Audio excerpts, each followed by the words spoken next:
Hello everyone, welcome back to Off-Meta Musings. A few days ago, the new Warcry FAQ was released by Games Workshop, so today we're going to be breaking it down and taking a look to see what effects it's going to have on our games. Now, interestingly, it was dated from September 2022, and it wasn't, of course, released until November, and it also didn't come with an accompanying Warcom article, so maybe there was some delays over on Warhammer community side with the uploads, and it was supposed to be released a lot earlier. Now, before we begin, please remember to like and subscribe so that I know what kinds of content to put out in the future.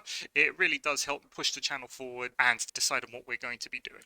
So to get straight into it, the first thing that was updated under abilities, so adding, subtracting, multiplying and dividing abilities can modify the characteristics of your fighters. In these cases, you divide first, multiply, add, and then subtract. This is essentially a clarification to make things consistent with their other mainstream games where this is a norm. So to give an example on how this will work, let's say you've got a fighter who's hitting with damage 2, and he had an ability that would double its damage. But he was also attacking another fighter who'd used an ability on him to go -1 damage. So essentially what you would do is you would multiply first, and then subtract at the end. So your 2 damage would go to 4, going down to 3, and then he'd be doing 3 damage per attack.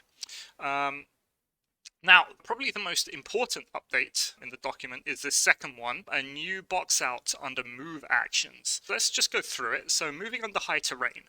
When a fighter makes a normal move, they can move without penalty under a part of a terrain feature if the distance between that part of the terrain feature and the battlefield floor is greater than half the height of the fighter's miniature. So they essentially duck under it. You measure the distance in a straight line under that terrain feature, and if the fighter has sufficient move to pass under the feature, they can be placed on the other side and they can move under it. So under the core rules, fighter, and now they do define what a fighter is in the core rules as the miniature itself. It's not allowed to move through terrain. So this leads to the situation where, especially with Gnarlwood, which has several low-lying bridges, taller miniatures can't physically fit underneath them and therefore can't move across to the other side. So this new rule fixes that and allows them, as long as the piece of the bridge or terrain, whatever it is that they're moving under, is more than half their height, they can duck underneath it and move across it. Now, this does mean that you can't finish a move under it, so if you don't have enough move to clear the terrain, you're not allowed to move to the other side, but it does really help those models like our Centaurian Marshal here, who we've seen actually in a number of times during our recent tournament games, where he kind of got stuck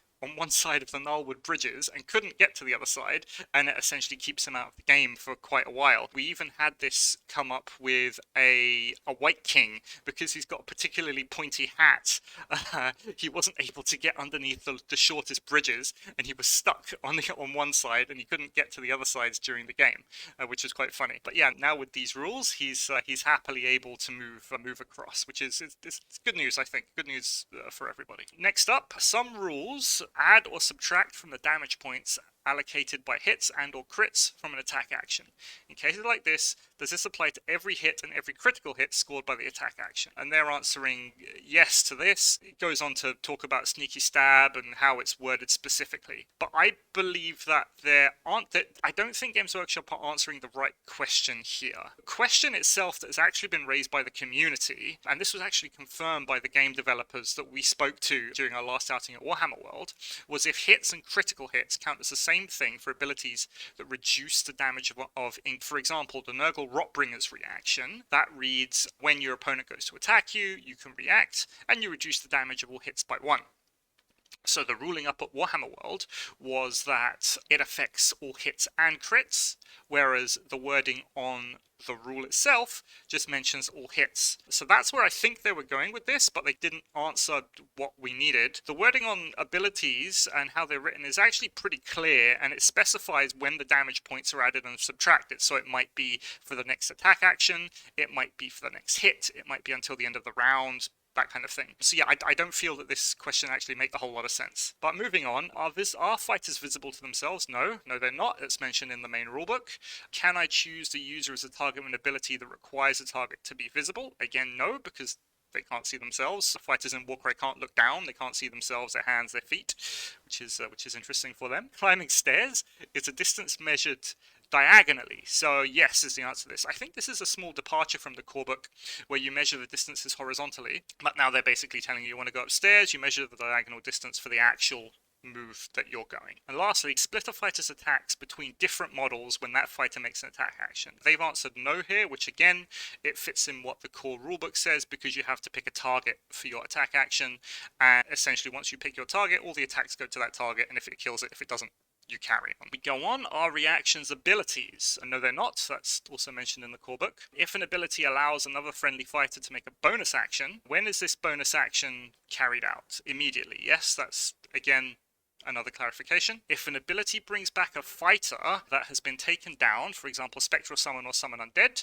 and that fighter's already activated in that battle round, can it be activated again? And the answer to this is no. They've been saying this is a return to the ruling from what happened last edition. So effectively what happens is if a fighter's taken down and it comes back in exactly the same state as it left the board. Normally what you're supposed to do when you activate your fighters is put down activation tokens and wait tokens, for example, if it was waiting and all this kind of thing. So it essentially comes back with all the tokens that it had before it left, which is good. It's consistent, and it stops you from double activating fighters effectively for free. And lastly, if we draw a victory card that cannot be won because of terrain placement, what should we do? And they're saying you've got to draw another victory card. This specifically is for the situation where you might have to claim a certain part of the board, or maybe there's a treasure token or something, whatever, spoken about in the victory conditions of the game, but the terrain has said, okay, there's going to be a big old impassable mountain here, and you can't physically get that victory. So what you do in this case is you just discard that card and draw another card. It's good, it's intuitive, it's a good call from Games Workshop. Next, we've got some compendium updates. As of Khaine, they've changed the Killing Stroke ability to require the Trapper rune mark in addition to the Hero and the Daughters of Khaine faction rune mark. So effectively, you can see there on the left, Killing Stroke used to be able to be used by any Daughters of Khaine champion, and they're saying that was a mistake. You also need the Trapper rune mark on there. So effectively, what that does is make it so that only the High Gladiatrix can actually use Killing Stroke. Now, I don't know if that is particularly good for the High Gladiatrix. It's good for the High Gladiatrix because it keeps an ability that it had, but I don't know necessarily if the ability was worth it in the first place. But it's nice that they're going through and they're updating these abilities. Any they might have got wrong to begin with. Flesh Eater Courts, they have updated Bringer of Death. So the previous wording on Bringer of Death was until the end of the battle round, add the value of this ability, and then in brackets it was rounding up to the move characteristic of friendly fighters when they make a move action that starts within 6 of this fighter. And effectively what they've done is they've included the words that they should have included in there to begin with, and it should be half the value of this ability rounding up. So that's pretty impactful for Flesh Eater Courts. Up until now, they were essentially playing it as written, so you got a big movement boost. If you roll a 666, you get a big 6-inch move. This does massively tone down Bringer of Death, makes the possibility of getting a lot of move much lower, and on a triple. Maybe we'll see less of a use of that, but as it's written now is, I guess, as it was supposed to be written in the first place. Disciples of Tzeentch, the Flamer and Exalted Flamer have been updated. They now have the Fly rune mark. I think this is pretty big for Flamers and Exalted Flamers. I quite liked Exalted Flamers to begin with, because they're one of the few units in the game that have a lot of almost decent attacks with their range profile. 4 attacks is quite a bit. When at 15 inches they could essentially stand still, shoot twice for 8 attacks,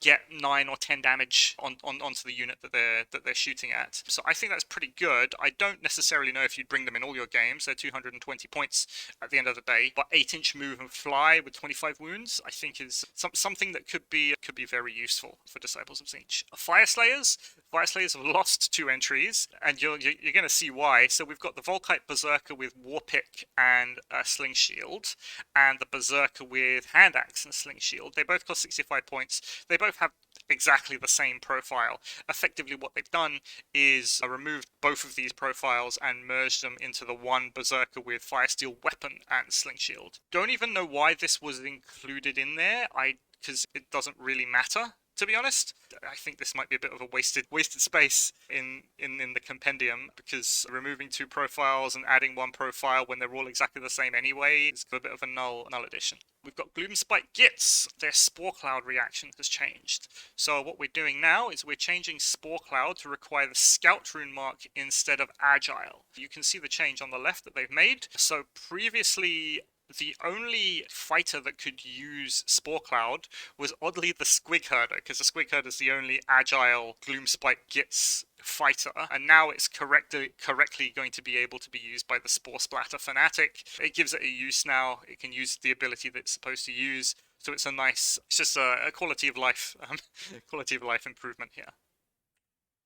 Kruleboyz, the Hobgrot boss fighter profile has changed to 75 points. It used to be 70. Now, the reason why it's changed to 75 points, I'm pretty sure it was just a typing error in the first place, is that your standard Hobgrot Slitter even is 70 points in itself, so you are effectively paying nothing for the hero rune mark and extra attack. Yeah, a hero rune mark and an extra attack there. So that's been fixed. Now you're paying 5 points more for those abilities. Stormcast Eternals, the Warrior Chamber, both the Liberator Prime with paired Warblades and Warhammers have lost the Bulwark rune mark. Now, the only thing that's relevant for the Bulwark rune mark is the Sigmarite Shield Bash ability, and I guess they don't have shields, so why would they be able to Sigmarite Shield Bash? And that's the whole reason why they've gotten rid of that particular rune mark. Finally, we've got some stuff going on here. A question that was asked: some abilities affect friendly fighters within a certain distance of the user. Does the user benefit from those abilities? And they've answered yes to this. Now, the reason being is, if you remember back to the beginning, what we were talking about with abilities being visible, characters being visible to themselves, if the ability itself specifies that you have to be visible, then the ability will not work on you. If it only says other friendly fighters, then all of the auras will work on themselves. So we can give an example on that. The Nurgle Rotbringers, they've got their musician with the bell, and that particular ability, I can't remember the name of it, sonorous something or other. Effectively what it does is everyone within 7 inches, every friendly fighter gets +1 movement, whereas previously it wouldn't affect itself, and it was stuck at movement 3, and all its buddies were moving at movement 4. Now it affects itself as well, so he can ring the bell and he can run faster because he likes the sound of what he's doing. And finally, there's a clarification on how demons split abilities. So we're talking about pink horrors and blue horrors, or how they work with regards to adding new fighters to your warband and interacting with the various win conditions and what state the fighters come in on. So effectively it says that any new fighters added to your warband, they are added, but they're not part of any battle group, so they're not part of your shield, your dagger, or your hammer. And on top of that, the horrors are allowed to activate in that battle round, and the answer to that is yes. And the reason for that is they are completely new fighters. They weren't on the board and then died and now have been brought back. They're brand new, so they get to activate and they get to fight normally.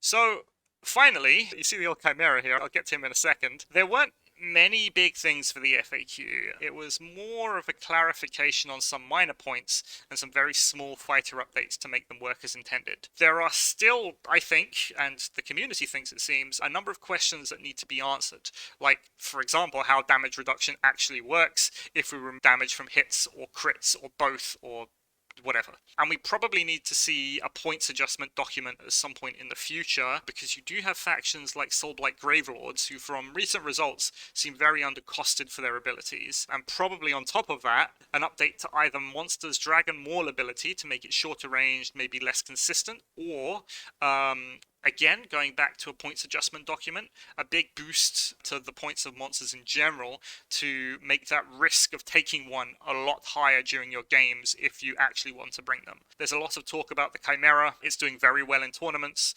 It's effectively has enough damage to one-shot most fighters in the game, and it dominates games by itself. I've always been a fan of strong things existing in games, but having to pay the correct amount of points for them. So I don't necessarily mind the Chimera, but I think if you're going to take a monster, you should be forced to make real choices during your list building, instead of just going, okay, here's a monster, and here's 8 or 9 chaff, so I don't really have to worry.